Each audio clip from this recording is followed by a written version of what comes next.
salamat sa mapagpalayang pagmamahal. Welcome to our 365 Daily Devotion. Ako po sa Alexander Gomez from Batch 3. Ang topic po na tatalakayin natin ngayon ay The 3 Tests of True Faith.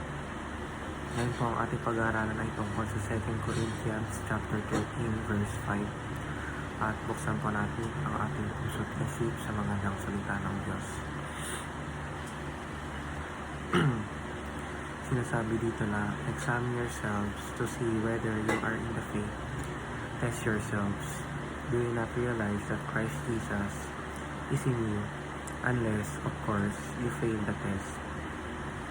Or sa Tagalog, siyasatin nyo ang inyong mga sarili. Kung kayo'y nasa pananampalataya, subukin nyo ang inyong mga sarili. Hindi ba ninyo alam na si Yesu Cristo ay nasa inyo? Malibang kayo'y nabigo sa pagsubok.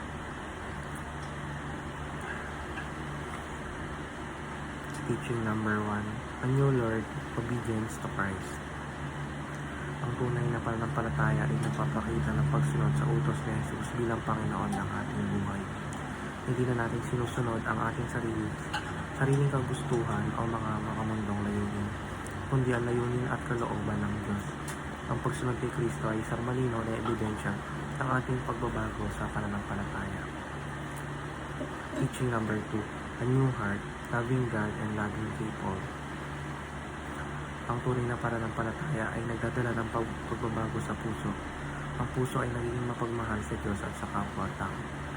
Ang pagmamahal na ito ay hindi likas na galing sa atin, kundi resulta ng biyaya ng Diyos na nagbabago sa atin upang magmahal ng wakas ayon sa kanyang utos.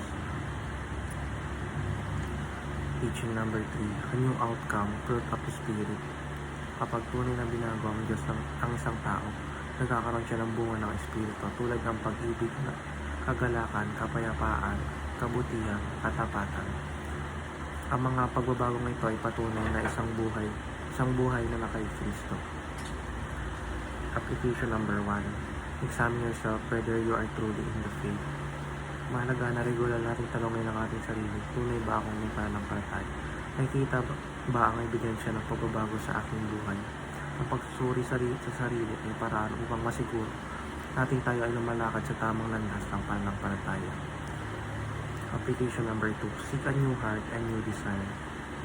Ang isang bagong puso ay nagmumula sa Diyos. Kailangan manalangin na tumingin tayo sa Kanya ng pagbabago sa ating puso at hangarin.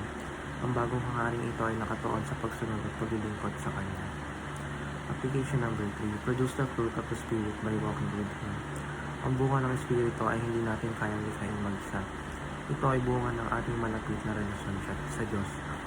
Yun lamang po ang aking devotions. Maraming salamat.